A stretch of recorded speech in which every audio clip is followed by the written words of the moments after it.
Hello everyone, welcome to your very own favourite education channel dear school. और आज हम class 10th economics का first chapter development की शुरुआत करने वाले हैं। और इस चैप्टर में हम बहुत सारी इंटरेस्टिंग चीज़ें देखेंगे कि डेवलपमेंट का असल मतलब क्या होता है। हर इंसान के लिए डेवलपमेंट का मतलब अलग अलग क्यों होता है और इसके अलग अलग फैक्टर्स, अलग अलग जो चीज़ें होती है कंट्रीब्यूट करती है डेवलपमेंट को, वो सारी चीज़ें हम इस चैप्टर में देखने वाले हैं।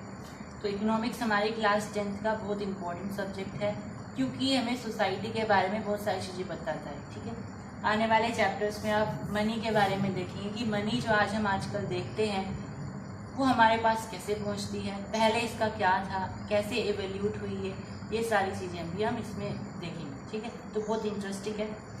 सबसे पहले कुछ इम्पोर्टेंट चीज़ें होती हैं जो हमें देखनी होती हैं, जैसे इंडिया की पॉपुलेशन कितनी है। सभी कमेंट सेक्शन में लिखेंगे अगर किसी को पता है तो।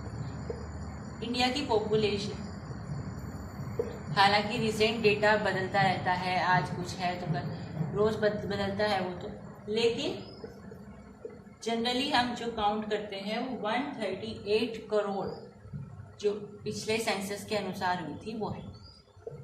आप रिसेंट चेक कर सकते हैं, बाकी आप यही लेकर चल सकते हैं। और यहाँ पे हम लिख भी सकते हैं कि 2011 के सेंसस के अनुसार है। ठीक है, दूसरी बात कि इंडिया की नेशनल इनकम कितनी है। इंडिया नेशनल इनकम, अब हम ये सारी चीजें क्यों जान रहे हैं आपको बहुत जल्दी पता चलेगा चैप्टर के अंदर में, क्योंकि वहाँ पे बहुत सारी इंपॉर्टेंट चीजें ऐसी हैं जिसमें आपको ये पता करना पड़ेगा। तो हम ये पहले से आपको बता रहे हैं ताकि उस समय पर आपको आसानी हो। अब इंडियन नेशनल इनकम कितनी है, तो ये होती है 147.36 लाख करोड़। ये होती है हमारी इंडियन नेशनल इनकम। अब ये भी बदलती रहेगी, ऐसा तो नहीं है कि आज इतनी इनकम है तो हमेशा यही रहेगी। हो सकता है आज कम हो तो फिर अगले कुछ सालों में बढ़ जाए, है ना। तो क्योंकि इंडिया डेवलप हो रहा है लगातार, तो ऑफ कोर्स ये तो है ही ऑब्वियस कि हमारी जो इनकम है वो लगातार बढ़ रही है। लेकिन ये फिर से वही है कि हमारा ये पुराना डेटा है, रिसेंट आप चेक कर सकते हो, वो बहुत अच्छा होगा। और वहाँ पे आप ईयर भी ऐसे लिख सकते हो 2000 ये फलाना है। ठीक, अगर आप ईयर लिख देते हो तो फिर उसमें कोई चांस रहेगी नहीं कि आपकी कोई मिस्टेक निकालेगा। Next is developing countries, developed countries और अंडर डेवलप्ड कंट्रीज। तो कंट्रीज अगर हम इकोनॉमी के हिसाब से देखते हैं वो तीन कैटेगरी में डिस्ट्रीब्यूटेड है या कैटेगराइज्ड है। पहली होती है डेवलप्ड कंट्रीज,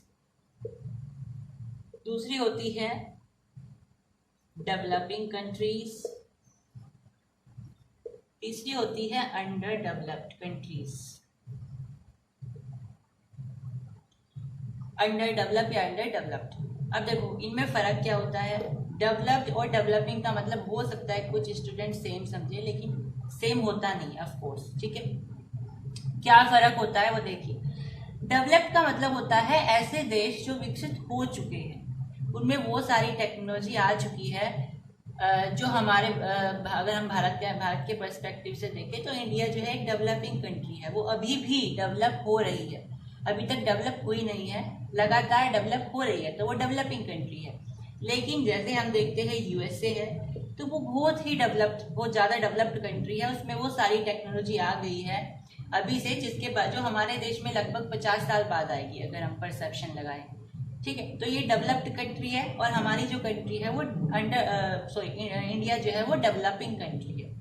ठीक है, जो लगातार डेवलप हो रही है। अब अंडर डेवलप का मतलब होता है ऐसी कंट्रीज या ऐसी इकोनॉमीज जो अभी भी डेवलपमेंट उनमें होना स्टार्ट भी नहीं हुआ है, मतलब इतनी ज्यादा पॉवर्टी स्ट्रिकन है या कुछ अदर फैक्टर्स वहां पर हैं जिनकी वजह से हम बोलते हैं कि वो अंडर डेवलप, यानी कि अभी भी वहां पर डेवलपमेंट अच्छे से नहीं होना स्टार्ट। मैंने यहाँ पे कुछ एग्जाम्पल्स लिखे हैं डेवलप्ड कंट्रीज, डेवलपिंग कंट्रीज और अंडर डेवलप्ड कंट्रीज के। इकोनॉमीज भी आप बोल सकते हो इनको।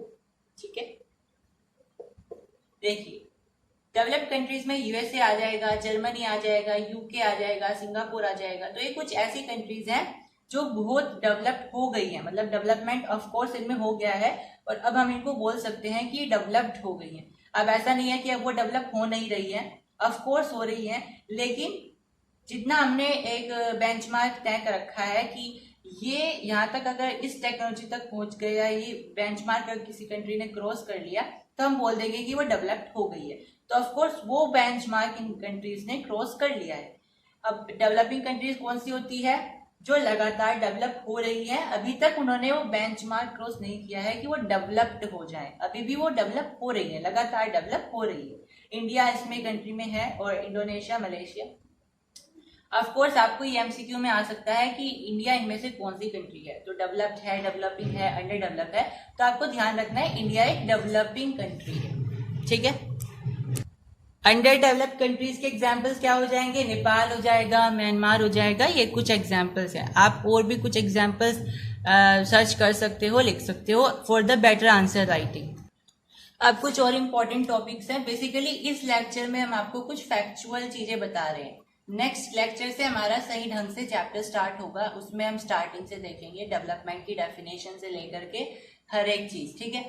बेसिकली हम चैप्टर से पहले की तैयारी कर रहे हैं ताकि हमें चैप्टर पढ़ते हुए प्रॉब्लम ना हो, ठीक है। ग्रोस एनरोलमेंट रेशो क्या होता है? अब हमारी नेक्स्ट टॉपिक है gross enrolment ratio. Gross enrolment ratio का मतलब होता है बेसिकली कि हम एजुकेशन सेक्टर में कितने बच्चे हमारे प्राइमरी में पढ़ रहे हैं, कितने बच्चे सेकेंडरी में पढ़ रहे हैं और कितने बच्चे हायर एजुकेशन को एक्वायर कर रहे हैं। तो बेसिकली ये एक ऐसा रेशो होता है जिसमें हम देखते हैं कि प्राइमरी में कितने बच्चे हैं इस टू सेकेंडरी में कितने बच्चे हैं इस टू हायर में कितने बच्चे हैं। तो इसी का रेशो होता है। अब इससे हमें फायदा क्या होता है? गवर्नमेंट ये रेशो क्यों निकालती है? इससे हमें पता चलता है कि प्राइमरी वाले बच्चे जिनकी एज हम कंसिडर कर सकते हैं 7 से 14 साल के बीच में या जो भी है, वो बच्चे कितने पढ़ रहे हैं, उसके बाद फिर इसमें कितनी बढ़ोतरी हुई या कितना इसमें डिक्रीज हुआ, डिक्रीमेंट हुआ या इंक्रीमेंट हुआ, ये हमें पता चल जाता है।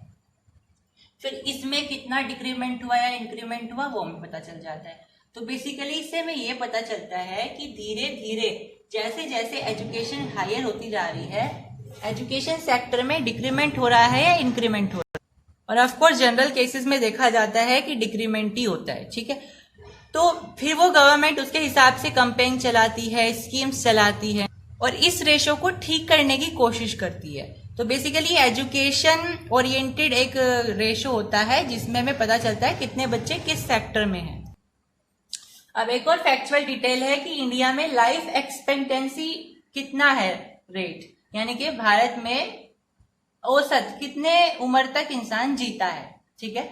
ऑफ कोर्स ये फिर से सेंसस 2011 का डेटा है, आप रिसेंट डेटा चेक कर सकते हो।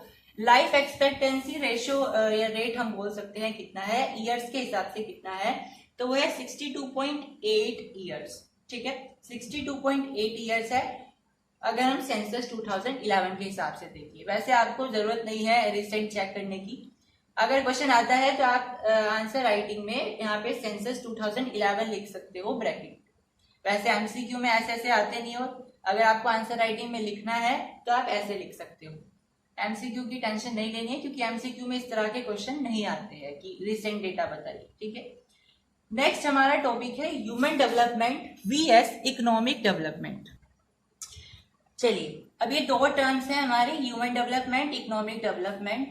अब ह्यूमन डेवलपमेंट का मतलब क्या है और इकोनॉमिक डेवलपमेंट का मतलब क्या है? बेसिकली अगर मैं इनको शब्दों के अनुसार बताऊं तो ह्यूमन डेवलपमेंट का मतलब है हम इंसानों के अंदर, हम इंसानों में क्या डेवलपमेंट हो रही है और हम इंसानों के विकास के लिए क्या क्या फैक्टर्स, क्या क्या एक्सपेक्टेशंस जरूरी हैं। वही इकोनॉमिक डेवलपमेंट के मतलब होता है देश का विकास। देश का विकास इन द सेंस उसके आर्थिक स्थिति, उसके अर्थशास्त्र का जो विकास होता है वो उस सेंस में। अब बेसिकली इसका मतलब क्या होता है, डिफरेंसेस क्या हैं दोनों में, वो देख लेते हैं। ह्यूमन डेवलपमेंट का मतलब होता है या इसके अंदर में आता है इंक्लूड मॉनेटरी और नॉन मॉनेटरी एस्पेक्ट। मॉनेटरी और नॉन मॉनेटरी का मतलब क्या होता है? मॉनेटरी का मतलब होता है पैसे से संबंधित और नॉन मॉनेटरी पैसे से संबंधित ना हो जो, यानी कि हर चीज आप पैसे से नहीं ले सकते हो। ऑफ कोर्स हर चीज हम पैसे से नहीं खरीद सकते हैं। जैसे अभी कोरोना आया था तो अमीर अमीर लोग भी उसमें ग्रस्त हो गए थे। तो ऐसा नहीं है पैसा है तो सब कुछ है। जैसे फ्री पोल्यूशन फ्री एनवायरनमेंट हो गया, डिसीज फ्री एनवायरनमेंट हो गया, हैप्पीनेस हो गई, ये कुछ ऐसी चीजें होती है जो पैसे से नहीं ली जा सकती, राइट। तो ह्यूमन डेवलपमेंट के लिए ऐसी चीजें भी जरूरी होती है जो पैसों से संबंधित हो, और ऐसी चीजें भी जरूरी होती है ऑफ कोर्स जो बिना पैसे के। हैप्पीनेस हो गई, पोल्यूशन फ्री एनवायरनमेंट हो गया, डिसीज फ्री एनवायरनमेंट हो गया, ये सारी चीजें। तो अगर इंसान को विकास करना है तो इंसान को विकास करने के लिए दोनों चीजें जरूरी होती है, मॉनेटरी भी और नॉन मॉनेटरी भी। वही अगर हम अर्थशास्त्र की बात करते हैं या हमारे इकोनॉमी की बात करते हैं तो उसके लिए केवल और केवल पैसे की जरूरत होती है विकास करने के लिए, क्योंकि इकोनॉमी का मतलब ही होता है कि हम इनकम के हिसाब से कितना डेवलप हो रहे हैं, राइट।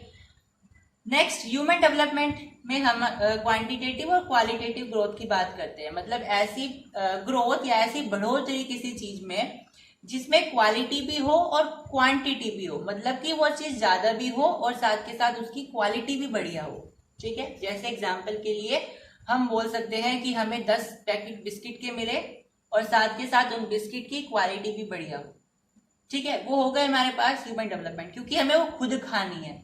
अब इकोनॉमी में हमें उसे बेचना है तो उसमें हम क्या बात करेंगे कि वो जितनी ज्यादा हो क्वांटिटी में उतना बढ़िया। अब टेस्ट टास्क जिसे लेना है वो देखे, तो उसमें क्वांटिटेटिव यानी क्वांटिटी, मात्रा कितनी है वो मायने रखती है।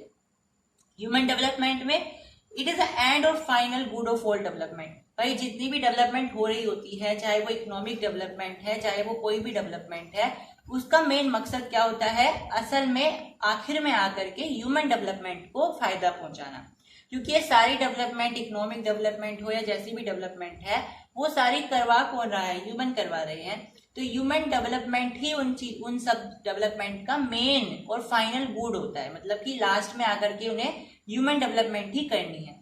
भाई अगर इकोनॉमिक डेवलपमेंट होगी तो उससे मॉनेटरी फंड मिलेगा, तो मॉनेटरी तो ह्यूमन को चाहिए होता है। हालांकि नॉन मॉनेटरी वो खुद ले लेगा, फिर हैप्पीनेस हो गई, ये सारी चीजें वो तो खुद ही ऑटोमेटिक होती है।